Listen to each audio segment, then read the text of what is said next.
Bien-aimés en Christ, bonsoir. C'est votre frère en Christ, Tony Kiembois, du ministère Rachetons le temps. Aujourd'hui, nous allons vous présenter la vie d'une héroïne de la foi dont le nom est Mariam Kinyamarura. Voici le contexte. Vers 1961, il y a un réveil spirituel dans les églises pentecôtistes de Bembe. Il y a de grandes révélations divines par le biais de ce serviteur. Mariam est parmi ceux que le Seigneur a utilisés avec force pour instruire son peuple au sujet de sa volonté dans les églises, surtout par des prophéties et des miracles. Aucune de ces paroles prononcées au nom du Seigneur ne restait sans effet. Nombreuses personnes sont venues de différents pays et même des continents lointains pour consulter le Seigneur auprès de Mariam Kinyamarura.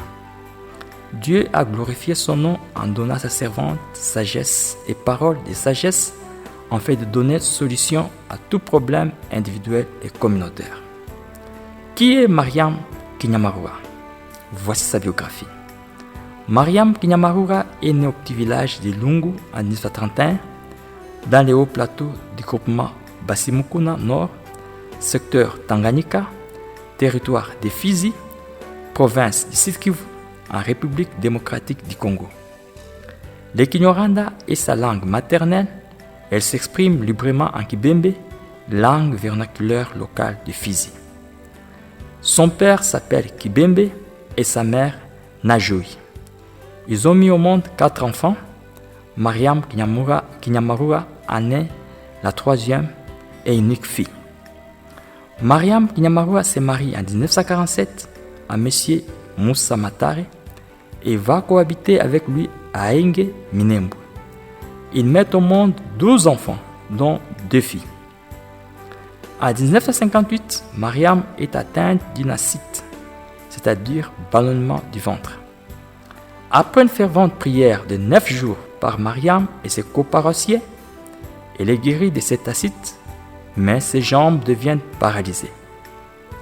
En 1959, Mariam et son mari Matare sont baptisés dans l'église protestante IPMGBI. Infirme, son mari Moussa Matare se donne la charge de lui porter au lieu des onces régulièrement dans la brousse. Un jour la nuit, son mari Moussa Matare la dépose dans la brousse au lieu des onces. Il rentre dans la maison et perd de vue qu'il a déposé Mariam au lieu des onces dans la brousse car un lourd sommeil l'a emporté sur la chaise. Il s'ensuit une grande pluie et Mariam est restée là mouillée sans aucun secours. Matare se réveille tard. Il sursaute et va récupérer l'innocente Mariam. Matare s'excuse auprès de sa femme Mariam et celle-ci fait une fervente prière à Dieu pour qu'il lui donne la possibilité de marcher même avec un seul pied. En 1960, Dieu exauce la prière de Mariam et lui donne la possibilité de manger et boire sans déféquer et uriner. Mariam vivra cette grâce jusqu'en 1972, c'est-à-dire Mariam a vécu de 1960 jusqu'en 1972, soit 12 ans, sans déféquer et uriner, alors qu'elle mange de la nourriture et consomme de la boisson comme tout humain. En 1964, la région secouée par la rébellion de Pierre Mlele et entraîne le déplacement massif de la population. La famille de Moussa Matare se déplace d'abord à Baraka, puis à Bitobolo, pour enfin s'installer à Abela. Après la guerre, Mariam Kinyamarura restera à Abela pour l'œuvre du Seigneur avec une partie de la famille, tandis que son mari Moussa Matare et l'autre partie de la famille iront s'installer à Bibogobogo. De là, ils vivront du petit élevage de vaches, de chèvres, et de l'agriculture de substances, notamment les haricots, manioc et bananes. Régulièrement, Moussa Matare et les enfants rendent visite à Mariam Kinyamarura et apportent leur contribution en vivres afin de soutenir l'œuvre évangélique à Bela jusqu'en 1976 à la mort de Moussa Matare. Ces visiteurs se questionnent beaucoup. Comment se fait-il que Mariam mange et boit mais ne défèque et n'urine pas? Alors Dieu fait cesser ces paradoxes et ôte à Mariam la capacité d'avoir faim et soif.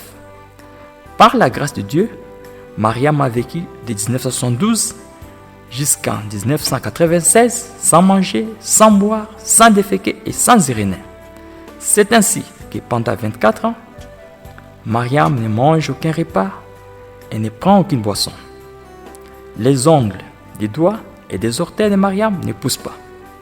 Mariam porte un tricot, une robe et un voile qui ne sont ni lavés ni changés et ne s'usent pas.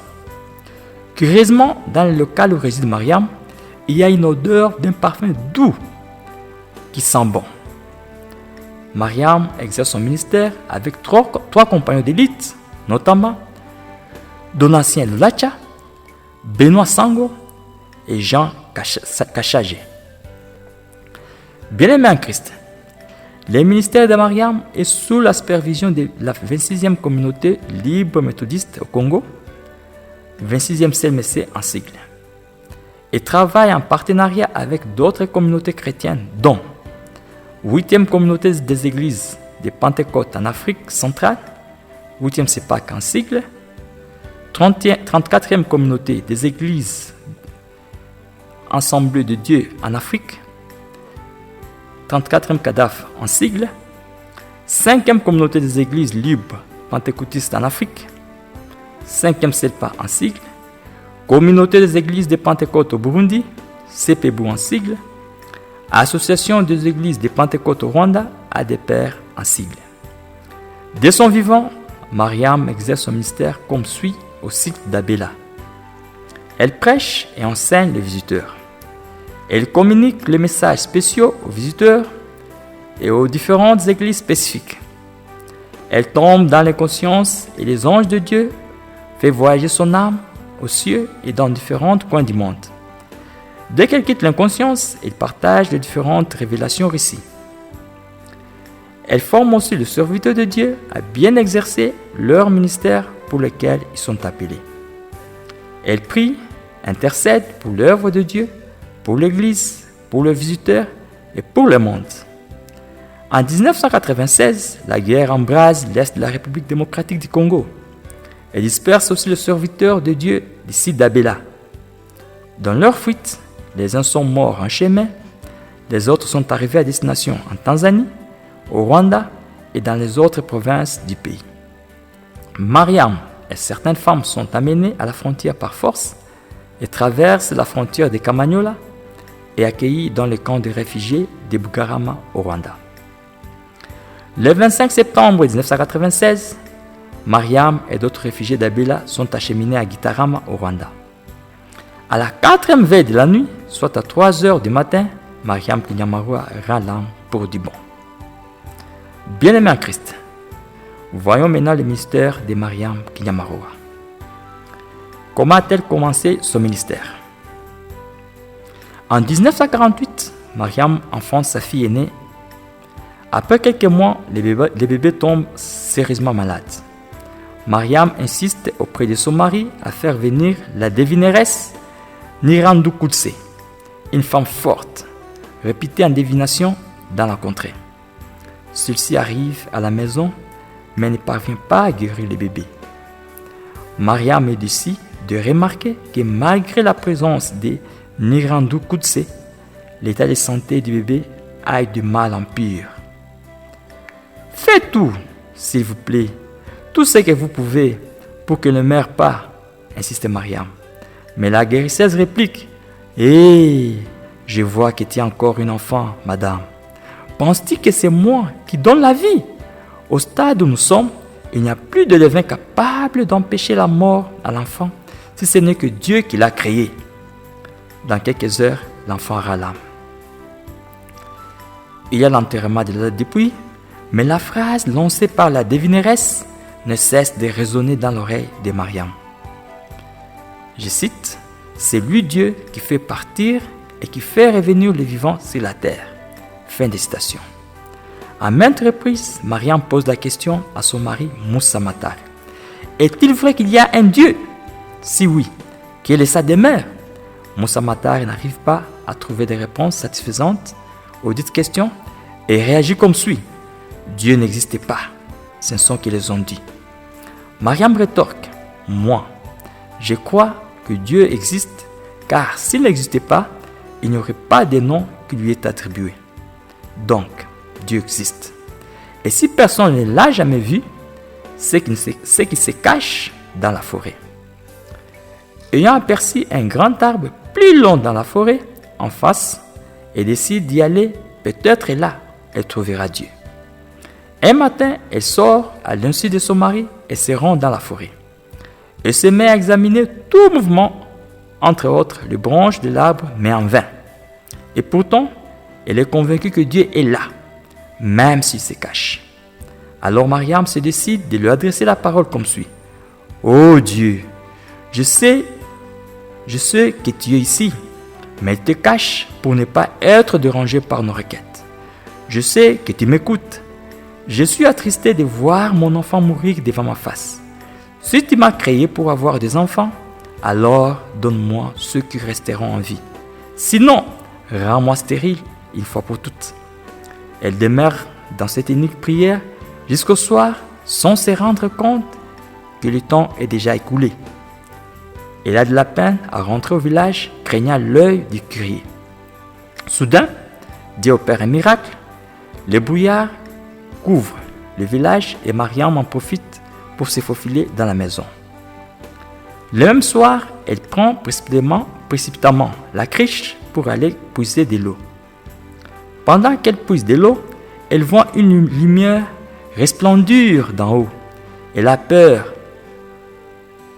Elle prend sa cruche et rentre à la maison. Dans cette même période, un garçon leur est né et est appelé Usabumana, Jéred. Usabumana veut dire l'enfant demandé à Dieu.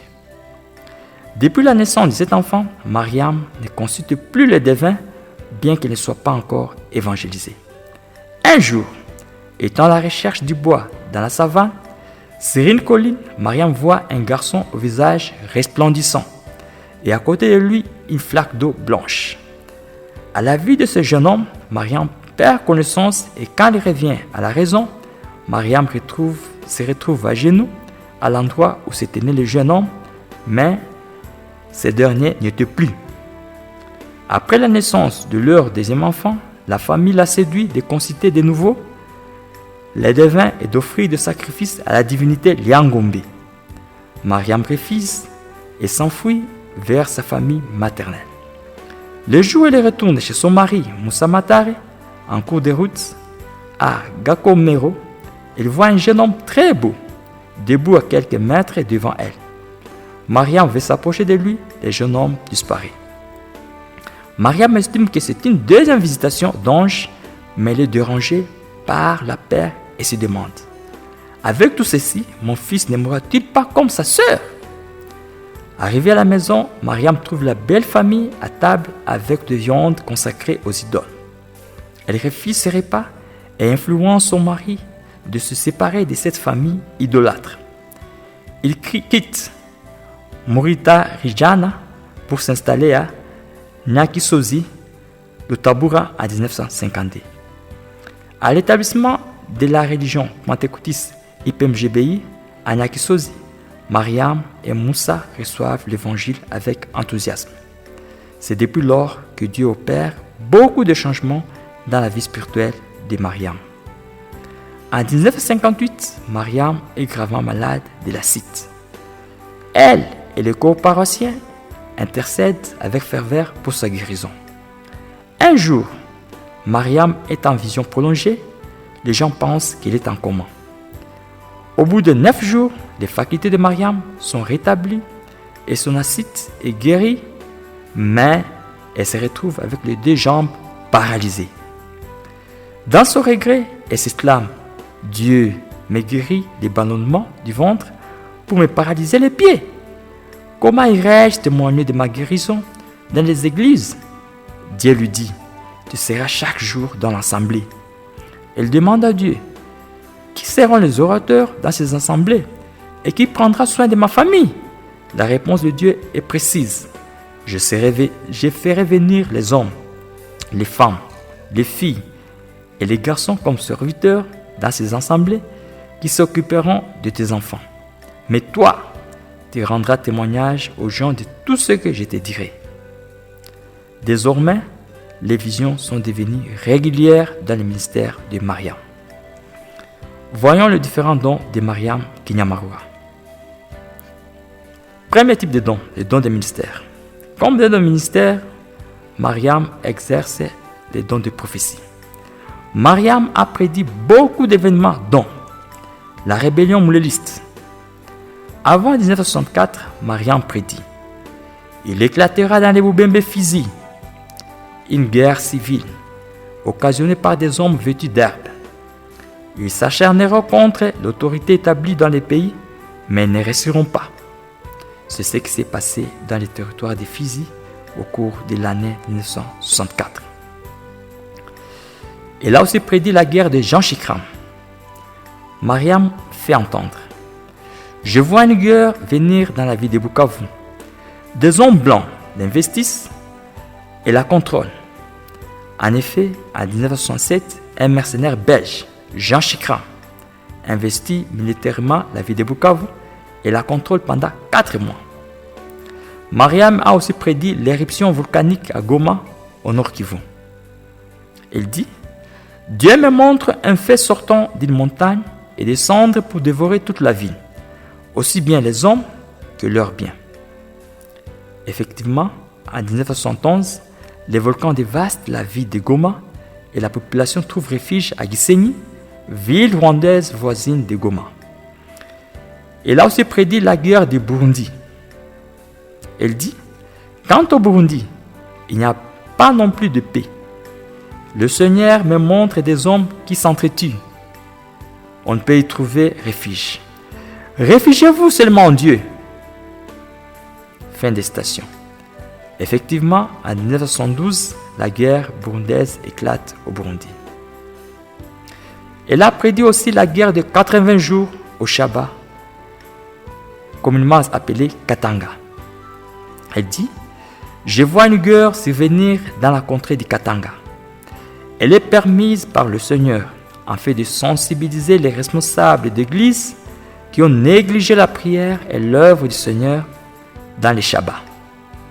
Vous n'avez rien à craindre pour le Kivu, car cette guerre ne traversera pas les frontières de cette province. Fin des citations. En 1978, cette rébellion commence et se termine pendant 80 jours sans dépasser les Katanga. Mariam reçoit les révélations de 4 manières, mes chers bien-aimés. 1. La vision à travers la visitation de 4 anges de Dieu. Régulièrement, Mariam voit 4 anges de Dieu venir la prendre et la faire circuler dans 5 continents de la planète Terre, notamment l'Amérique, l'Europe, l'Asie, l'Océanie et l'Afrique. L'objectif de cette visitation est de lui révéler les causeries entre les enfants de Dieu, la conduite des familles chrétiennes, les réunions des enfants de Dieu et des réunions secrètes. 2. Type de vision: les paroles de l'un des 4 anges. Parmi les 4 anges de Dieu qui viennent prendre Mariam Kinyamarua, il y a un porte-parole qui rencontre les choses à venir ou lui révèle le secret caché dans le cœur des gens. 3e sorte de vision: la voix audible. À chaque fois que Mariam est devant l'auditoire, elle écoute une voix d'en haut qui lui souffle la parole à transmettre. 4e sorte de vision: elle recevait toujours des visions directes. En maintes reprises, Mariam voit à travers l'écran géant de Dieu se dérouler la vie des hommes. C'est pourquoi Mariam a la possibilité de connaître toute la vie passée ou future d'un homme avec plus de détails. Voyons maintenant 2e type des dons des ministères. Mariam avait aussi les dons d'enseignement. Comme enseignante, Mariam enseigne l'ensemble en général qui l'écoute. Elle reçoit individuellement les visiteurs pour un enseignement adapté au cas particulier.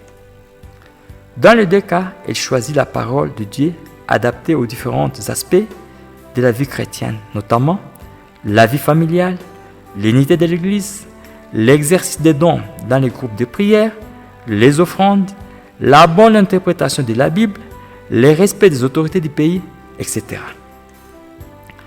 Voyons certains de ces enseignements. Enseignement sur l'acte sexuel entre des jeunes gens sauvés.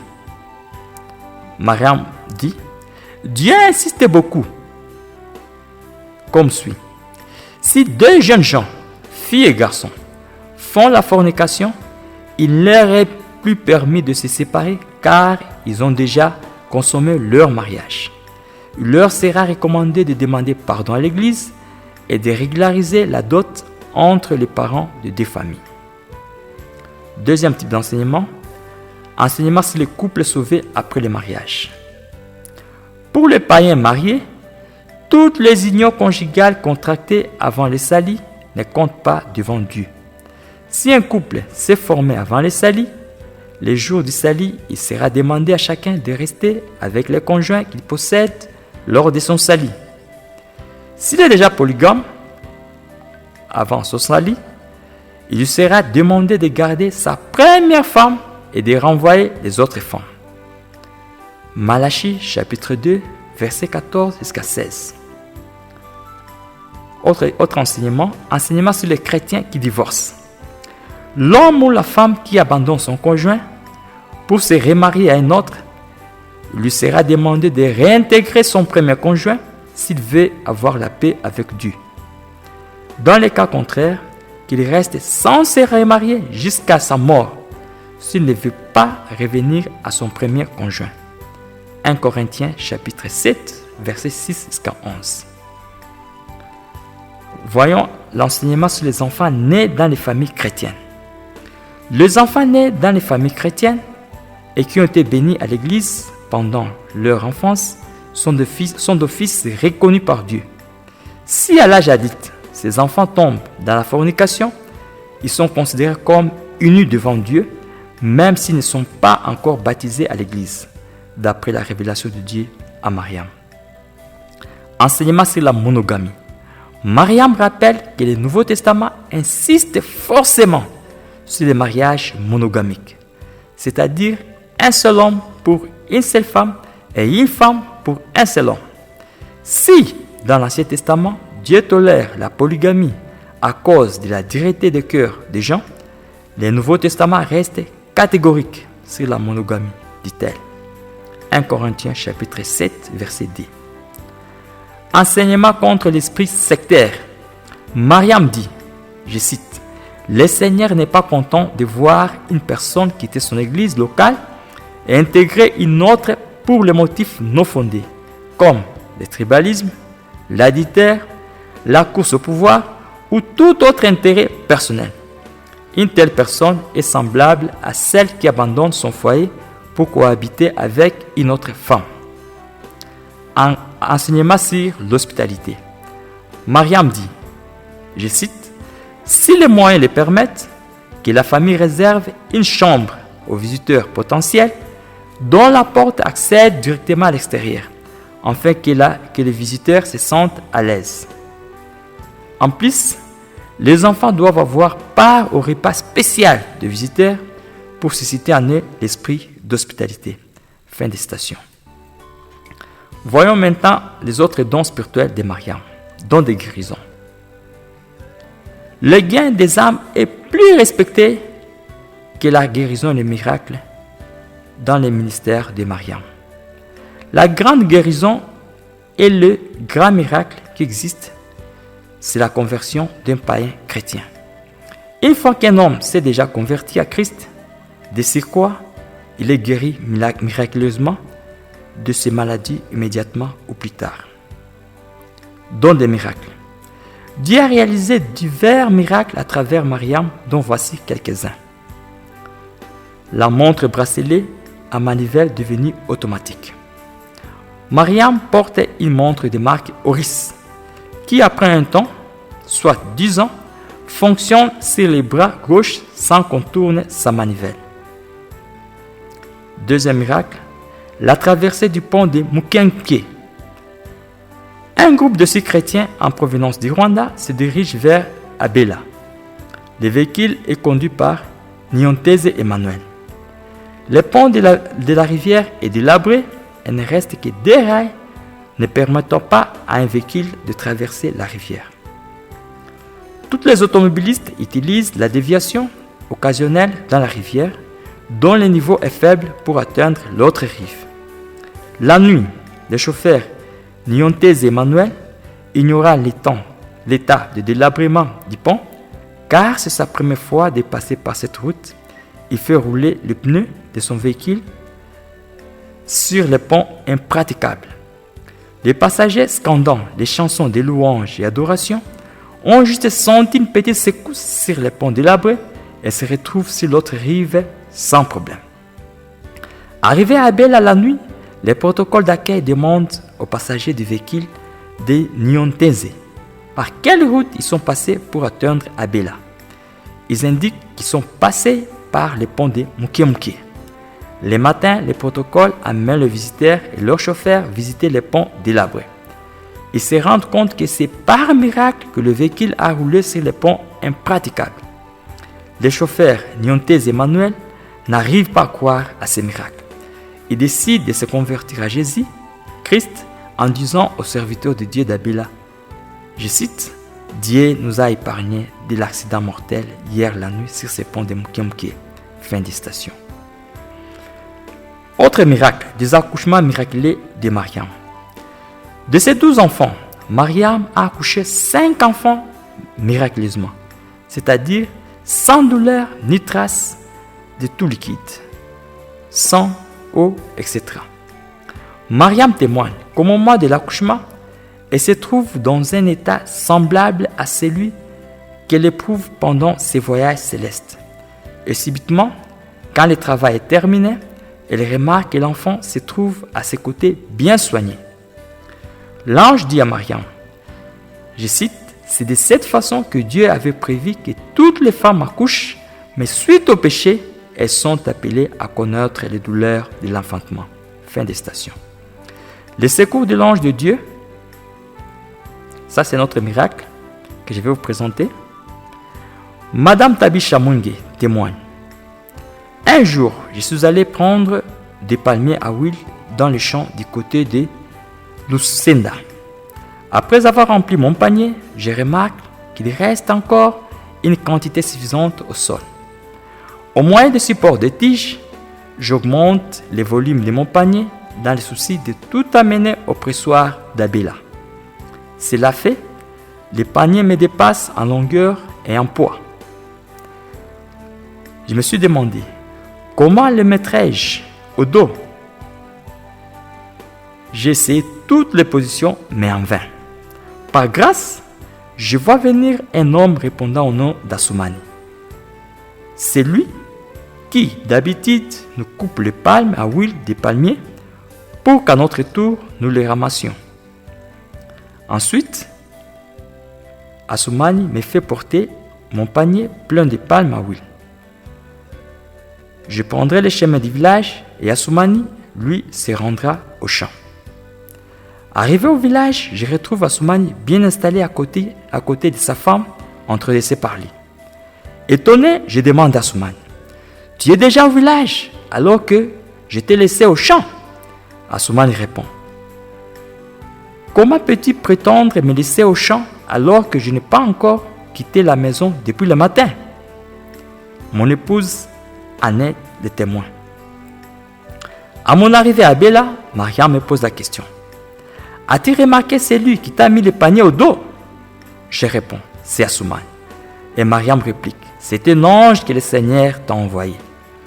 Il n'a pas voulu décourager ton zèle au champ. Il a utilisé le visage d'un homme que tu connais pour ne pas t'effrayer. Mais réellement, Assoumani n'a pas quitté le village aujourd'hui comme l'en a témoigné sa femme. C'est l'ange du Seigneur qui t'a secouru. » Mariam avait aussi le don de discernement. Souvent, le Seigneur révèle à Mariam la vie future ou antérieure de quelqu'un. Même les pensées humaines sont découvertes dans les assemblées des enfants de Dieu. Bien aimé en Christ, Voyons maintenant la fin du ministère de Mariam Kinyamwarura. En 1977, Mariam prédit qu'il arrivera un moment où elle quittera Abela pour le Rwanda. Toutefois, elle ne précise pas la date et les circonstances précises de ce voyage. Mardi 17 septembre 1996, Mariam revient du voyage céleste et demande à Donatien d'appeler tous les serviteurs de Dieu. Mariam leur dit sans mâcher les mots: cette fois-ci, je n'apporte pas de bonnes nouvelles. Dieu dit: j'ai opéré beaucoup de miracles dans ce pays Zaïre, mais les gens les méprisent et multiplient de blasphèmes. Par conséquent, j'ordonne la guerre et beaucoup de gens en périront et iront en enfer. Toutefois, je ne veux pas que les diables seuls profitent de cette guerre et que je n'en gagne rien. Mariam continue son discours. C'est pourquoi Dieu laisse entendre que vous serez égorgés. Cependant, n'ayez pas peur, car c'est la seule voie facile d'entrer au paradis et cela se fera dans un clin d'œil. Un jeune Jean dans l'auditoire demande: n'est-il pas bon pour nous de s'enfuir pour éviter ces dangers? Ses compagnons lui répondent: comme la décision provient de Dieu, personne ne peut y échapper. Tout le monde admet que c'est la volonté parfaite de Dieu. Curieusement, le lendemain matin, le jeep militaire arrive à l'entrée du site d'Abela. Groupe par groupe, les habitants d'Abela sont escortés dans les véhicules. Le groupe de Mariam est escorté dans les derniers convois. Après plusieurs escales, un groupe est acheminé à la frontière de Kamanyola. Seules les femmes de ce groupe ont traversé la frontière zaïro-rwandaise, mais tous les hommes sont exécutés à l'arme blanche. Après plusieurs autres escales au Rwanda, le groupe de Mariam arrive à Gitarama, où ils sont accueillis comme réfugiés. À la veille de la mort de Mariam, elle se met à prier et à louer Dieu. La prière devient si intense et profonde qu'une dame appelée Abia lui demande: voulez-vous nous quitter pour du bon? Mariam répond en langue vernaculaire Bembe: l'homme ne reçoit que ce que Dieu lui révèle. Il n'y a plus à ajouter. Si vous marchez dans l'enseignement reçu, nous nous révérons au paradis. Mais tous ceux qui vont négliger cet enseignement seront perdus pour l'éternité. Une femme qui sera deuxième dans un mariage ou un homme qui prendra la deuxième femme, l'un comme l'autre ne verront pas la face de Dieu. Après ces paroles, elle se met à leur serrer la main en signe de revoir, comme le fait celui qui part pour un long voyage. Elle se met encore à prier jusqu'à 3 heures du matin. À 7 heures, elle se repose, mais se fit une fois pour tout. Bien-aimés en Christ, voyons les leçons apprises de la vie et du ministère de Mariam Kinyamwarura. Le succès de la vie et du ministère de Mariam Kinyamwarura est ici 1. De la recherche sans cesse de la face de Dieu. La parole de Dieu dit dans Proverbes chapitre 8 verset 17. Je cite: j'aime ceux qui m'aiment et ceux qui me cherchent me trouvent. Fin de citation. 2. De l'obéissance à Dieu, car l'Éternel trouve plus du plaisir dans l'obéissance à sa voix que dans les holocaustes et les sacrifices tels que stipulés dans 1 Samuel chapitre 15 verset 22. Le succès de la vie et du ministère de Mariam est ici aussi 3. De la soumission à son mari et aux autorités ecclésiastiques, de telle sorte qu'elle ne s'est jamais détachée de sa communauté méthodiste. Elle n'a pas opté pour la séparation du corps avec son mari Moussa Matari. 4. De la conduite du Saint-Esprit en tant que véritable enseignant, de telle manière qu'elle levait certains équivoques et confusions dans les églises, notamment ceux liés au divorce, au tribalisme, etc. Quant au tribalisme, elle a insisté qu'il n'y a que 2 tribus sur terre, les païens et les chrétiens. Sur ce, les chrétiens doivent lever toutes les barrières tribales, ethniques, entre eux et se soutenir mutuellement. Bien-aimés en Christ, le ministère de Mariam Kinyamarura a permis aux différentes communautés chrétiennes d'abandonner leurs doctrines hérétiques, aux couples qui se sont séparés il y a longtemps de se rétablir dans leur mariage. En conclusion, bien-aimés, en Christ, l'Éternel Dieu continue à chercher des déclencheurs du réveil spirituel que nous sommes, c'est-à-dire toi et moi. Mariam et compagnie ont impacté l'Église grâce à leur sacrifice et dévouement à l'œuvre de Dieu, et ils ont leur récompense après un ministère fructueux. Faisons l'introspection. Notre ministère produit-il des résultats attendus par Dieu? Si, par le Saint-Esprit, nous pressentons que nous n'arrivons pas à gagner des âmes et à édifier le peuple de Dieu selon les attentes de l'Éternel, invoquons-lui et il nous répondra. Il nous annoncera des grandes choses, des choses cachées que nous ne connaissons pas. En plus, implorons-lui avec dernière énergie de nous utiliser puissamment et de nous placer là où il veut afin de lui gagner des âmes et d'édifier son peuple. Bien-aimés en Christ, une couronne d'une valeur inestimable nous est réservée. Alors, sacrifions notre corps, âme et esprit au ministère nous assigné par l'Éternel Dieu afin que nous réalisions son plan. Par conséquent, il témoignera aux autres serviteurs de Dieu que nous sommes les hommes selon son cœur. Que Dieu vous bénisse. C'est votre frère en Christ, Tony Kiemboa, du ministère Rachetons le temps de la République démocratique du Congo. Si vous avez été béni par l'histoire de cette héroïne de la foi, Mariam Kinyamarura, je vous invite à liker cette histoire et surtout de vous abonner à ma chaîne YouTube dont l'adresse est @kiemboatony508 et de vous abonner à mon compte TikTok dont l'adresse est @tony.kiemboa. Et enfin, n'oubliez pas de vous abonner aussi à ma page Facebook dont le titre est Rachetons le temps. Et je suis sûr que vous avez été bénis. Veuillez partager cette histoire aux autres. Ne soyez pas égoïstes. Amen.